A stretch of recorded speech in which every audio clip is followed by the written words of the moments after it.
সকলকে স্বাগত আমার ইউটিউব চ্যানেলে। আজকে আমি আপনাদের জন্য নিয়ে এসেছি জিওমেট্রির উপর খুব সুন্দর একটি অঙ্ক। ডায়াগ্রামটি দেখলেই আপনারা বুঝতে পারবেন এবিসি একটি ত্রিভুজ দেওয়া আছে, যার এবি বাহুর দৈর্ঘ্য 20 ইউনিট, অ্যাঙ্গেল এসিবি এর মান 2 থিটা। এ বিন্দু থেকে বিসি বাহুর উপর একটি লম্ব অঙ্কন করা আছে, যেটি পি বিন্দুতে ছেদ করেছে। বিপি অংশের দৈর্ঘ্য বলে দিয়েছে 4 ইউনিট, পিসি অংশের দৈর্ঘ্য বলে দিয়েছে 2x। আমাদের নির্ণয় করতে বলছে x এর মান। খুবই ইন্টারেস্টিং একটি অঙ্ক, কিভাবে করব দেখা যাক।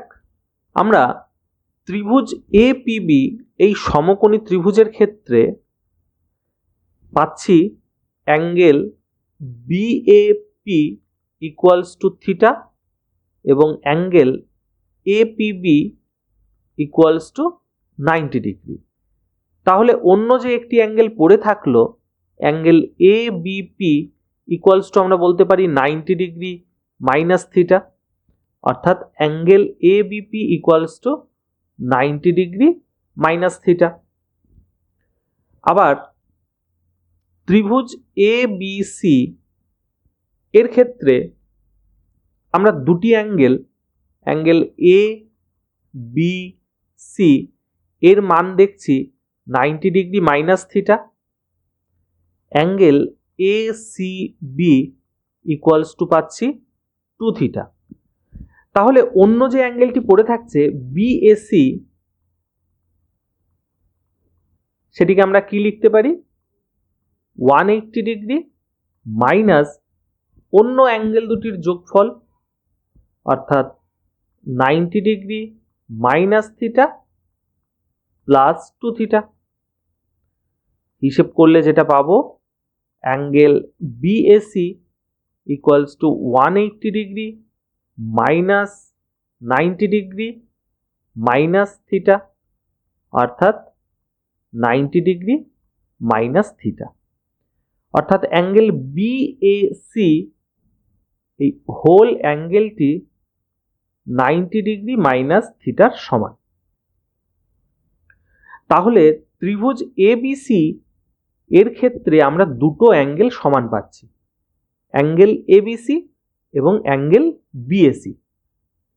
তাহলে ত্রিভুজটির দুটো অ্যাঙ্গেল যদি সমান হয়, তাহলে ত্রিভুজটি একটি সমদ্বিবাহু ত্রিভুজ। যেহেতু এবিসি ত্রিভুজটি একটি সমদ্বিবাহু ত্রিভুজে রূপান্তরিত হলো, তাহলে আমরা এসি ইকুয়ালস টু বিসি লিখতে পারি। এখন বিসি এর আবার দুটো অংশ রয়েছে, একটি হলো বিপি, অন্যটি হলো পিসি। বিপির দৈর্ঘ্য 4 ইউনিট, পিসির দৈর্ঘ্য 2x। তাহলে এসির দৈর্ঘ্য কত হবে? 4 প্লাস 2x এর সমান 4 প্লাস 2x। এইবার এপিবি এই সমকোণী ত্রিভুজের জন্য আমরা পাইথাগোরিয়ান অ্যাপ্লাই করব। পাইথাগোরিয়ান অ্যাপ্লাই করে এপি এই উচ্চতা বা এই দৈর্ঘ্যটা বের করব। তাহলে আমরা কি পাচ্ছি? AP square equal to AB square minus BP square. AP square equal to AB অর্থাৎ 20, অর্থাৎ 20 স্কোয়ার, বিপি অর্থাৎ 4, অর্থাৎ 4 স্কোয়ার। এটাকে আমরা একটা ইকুয়েশন নাম্বার 1 বলি। আমরা ত্রিভুজ এপিসি এর ক্ষেত্রে যদি পাইথাগোরিয়ান অ্যাপ্লাই করি, যেটা পাবো AP square plus PC square equals to AC square.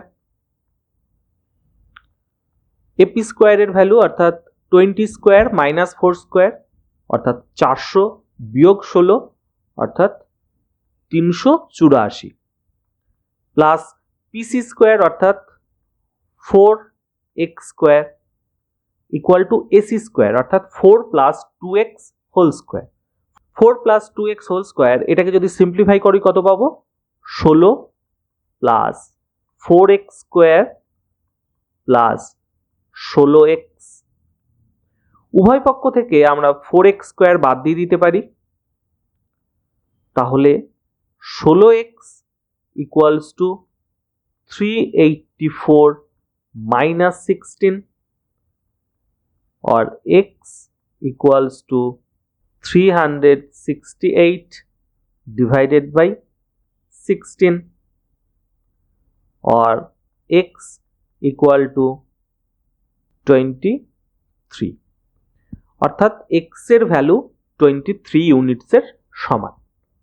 এখানে আমাদের x এর মান নির্ণয় করতে দিয়েছে, তাহলে অঙ্ক এখানেই শেষ। এখন যদি আমাদের বলতো যে ত্রিভুজটির ক্ষেত্রফল নির্ণয় করতে, তাহলেও আমরা করতে পারতাম। আমরা এপির দৈর্ঘ্য বের করে ফেলেছিলাম 384, তার স্কোয়ার রুট অর্থাৎ হাইট বের করে ফেলেছিলাম। এখানে বেস বিসি এর দৈর্ঘ্য বের করে ফেলতে পারি। অবশ্যই আমরা ত্রিভুজটির ক্ষেত্রফল half into base into height করে নির্ণয় করে ফেলতে পারি। অর্থাৎ এক্স নির্ণয় করে ফেলতে পারলে আমরা ত্রিভুজটির ক্ষেত্রফলও নির্ণয় করে ফেলতে পারবো। এক্ষেত্রে এক্স এর মান নির্ণয় করতে না দিয়ে সরাসরি বলতে পারতো ত্রিভুজটির ক্ষেত্রফল নির্ণয় করতে, তাহলেও আমরা এই পদ্ধতিতেই করতাম। আশা করা যায় অঙ্কটি আমি আপনাদের বোঝাতে পেরেছি এবং ভিডিওটি আপনাদের ভালো লেগেছে। যদি ভিডিওটি ভালো লেগে থাকে তাহলে লাইক, শেয়ার, কমেন্ট অবশ্যই করবেন এবং চ্যানেলটি যদি এখনো সাবস্ক্রাইব না করে থাকেন চ্যানেলটি সাবস্ক্রাইব করার অনুরোধ থাকলো। ধন্যবাদ সকলকে ভিডিওটি দেখার জন্য। দেখা হবে পরের দিন অন্য কোনো ভিডিওতে।